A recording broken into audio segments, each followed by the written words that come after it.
She could have stayed silent. The law allowed it. No one in the palace knew who she was. She had spent years carefully hiding the one fact about herself that would have changed everything. She was safe. She was the queen of the most powerful empire in the world, and her people were about to be killed. The Persian Empire under Ahasuerus stretches from India to Ethiopia. 127 provinces, the largest political entity the ancient world had seen. Ahasuerus sits at the center of it, in Susa, surrounded by wealth and power and the constant noise of men telling him what he wants to hear.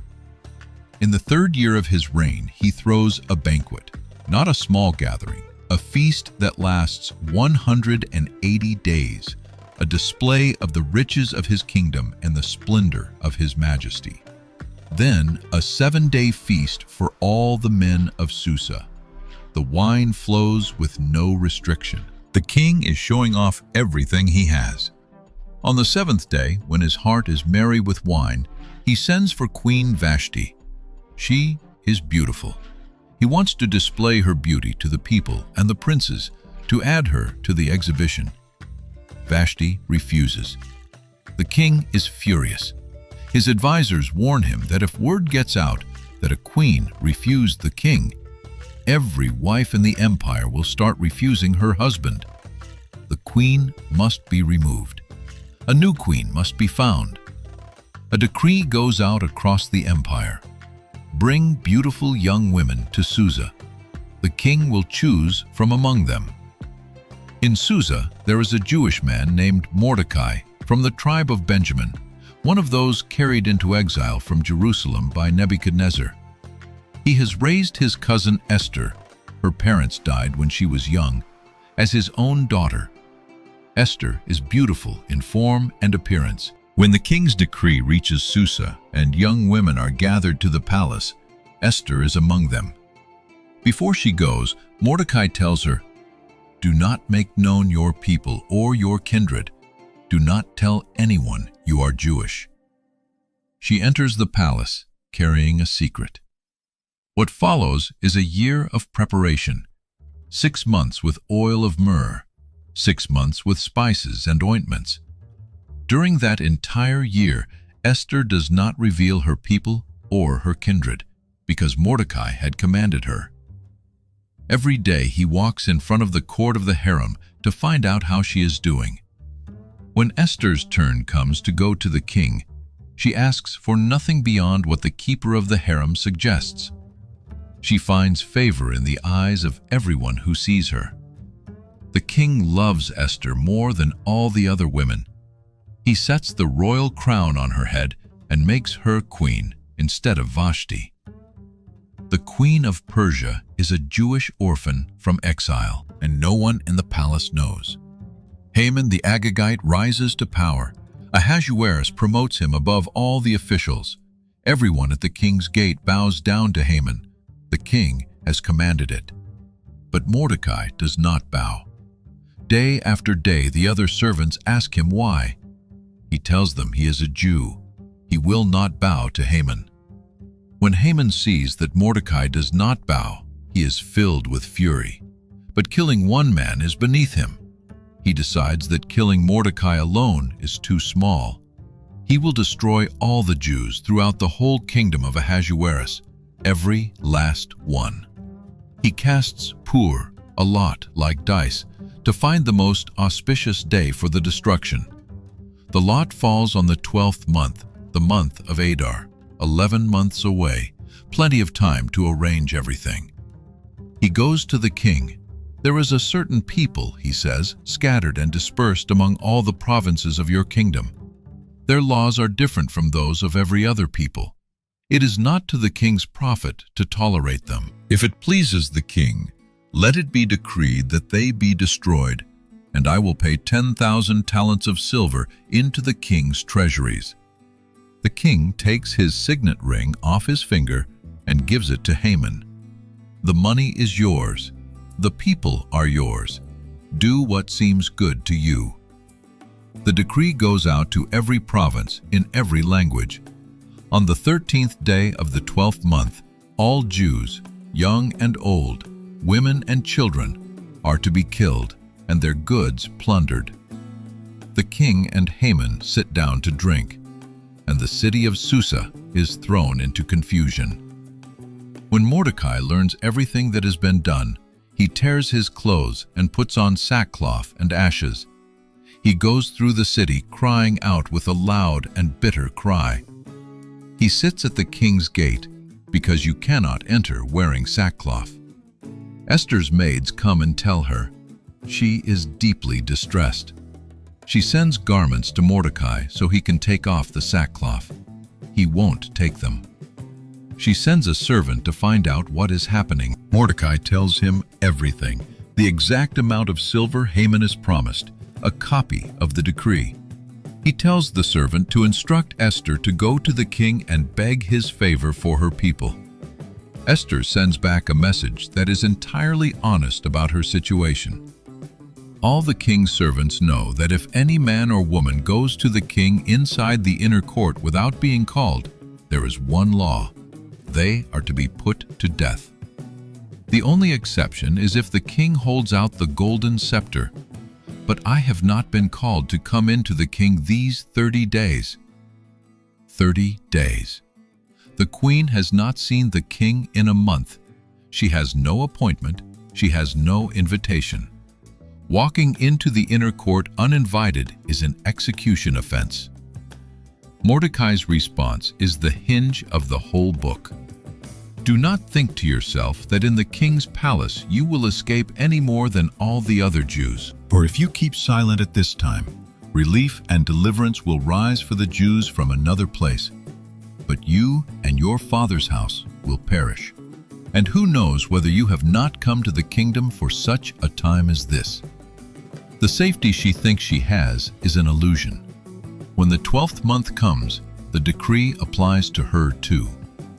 God's purposes will not be stopped by her silence. Relief will come from somewhere. The story will continue. The question is whether she will be part of it. And maybe she is here precisely for this. Not maybe as a softening of the challenge, maybe as the deepest possible invitation. You did not end up in this palace by accident. Esther sends back her answer. Go, gather all the Jews to be found in Susa, and hold a fast on my behalf, and do not eat or drink for 3 days, night or day. I and my young women will also fast. Then I will go to the king, though it is against the law. And if I perish, I perish. If I perish, I perish. Not a strategy, not a calculation of odds. Just a woman who has decided that doing the right thing and surviving it are two separate questions. And she is only in charge of one of them.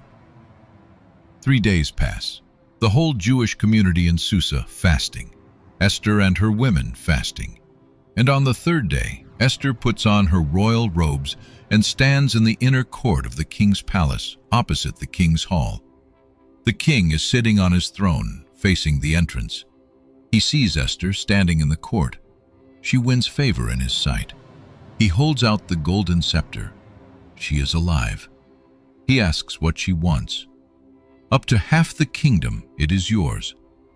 Esther invites the king and Haman to a banquet she has prepared. They come. The king asks again at the banquet, "What is your petition? Up to half the kingdom it shall be fulfilled." She invites them to another banquet tomorrow. Then she will tell him. Haman leaves the banquet elated.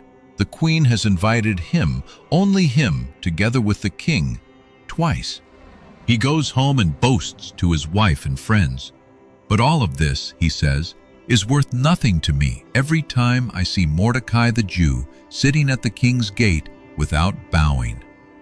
His wife and friends suggest he build a gallows, 75 feet high, and ask the king in the morning to have Mordecai hanged on it.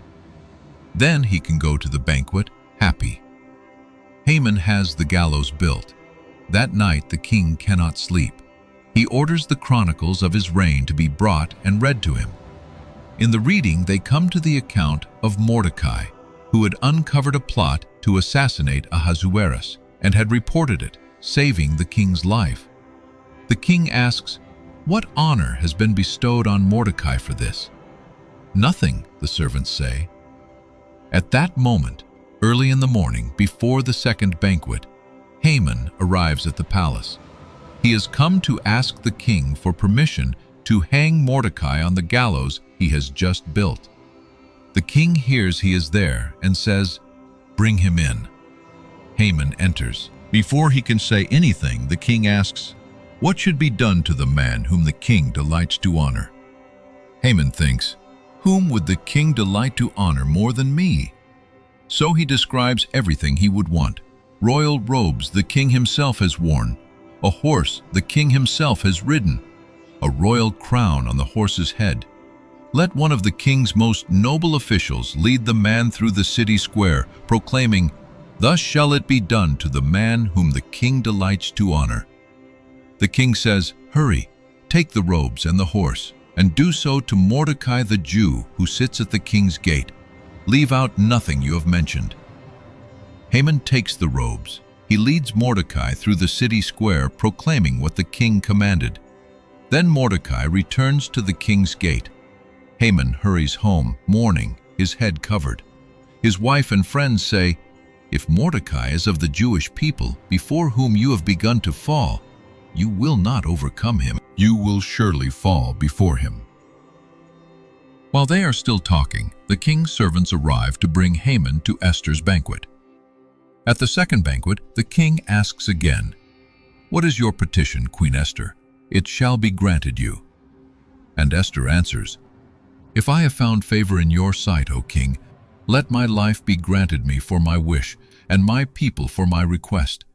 For we have been sold, I and my people, to be destroyed, to be killed, and to be annihilated. I am a Jew. My people are the Jews, and the man you promoted above every other official in your empire has purchased our destruction." The king demands to know who has done this. Esther points to Haman, an adversary and enemy, this wicked Haman. The king is enraged. He goes out into the palace garden.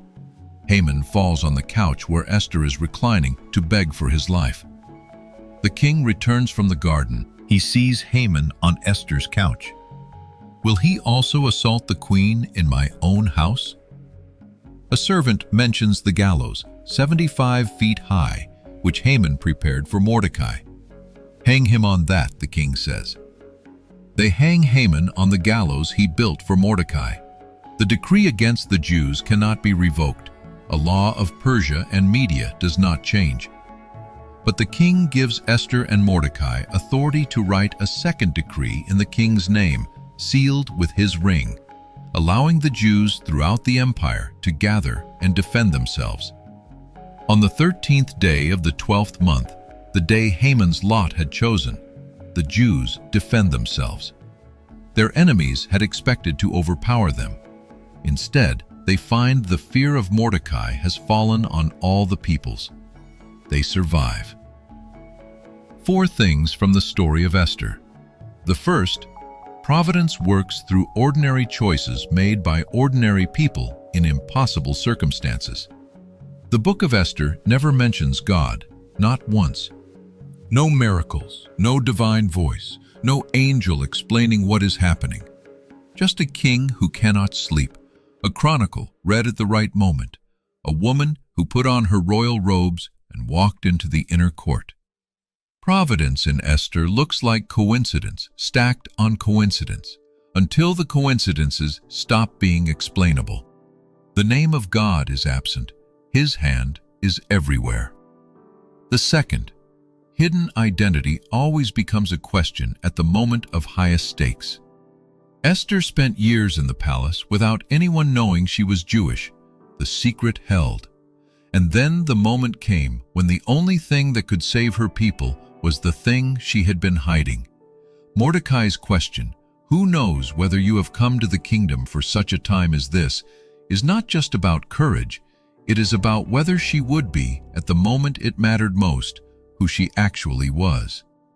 The third, silence is also a choice, and it has consequences. Esther could have stayed silent. The mechanics were in place. No one knew, the palace was safe, the king was favorable. Mordecai does not let her have that comfort. Relief and deliverance will come from somewhere, but you will perish, and your people will wonder afterward who was in a position to speak and chose not to. The fourth, if I perish, I perish. The outcome belongs to God. The action belongs to her. She walks through the door. Whatever comes after, comes after. This is not a minor spiritual insight. It is the posture that makes everything else in the story possible. You cannot act with full commitment while still holding the outcome in your own hands. Esther let it go. Then she moved. The book of Esther is the only book in the Bible where God is never mentioned by name. No burning bush, no still small voice, no angel in a dream. Just a king who cannot sleep, a chronicle open to the right page, a queen who put on her robes and stood where she wasn't supposed to stand, and a gallows built for one man that ended up holding another. The absence of God's name is not the absence of God. It may be the most powerful demonstration of His presence in the entire Bible. The story where He works so completely through human choices and ordinary events that you have to look at the whole thing and ask, what are the odds that all of this just happened? Esther walked through the door. The rest of it was already in motion.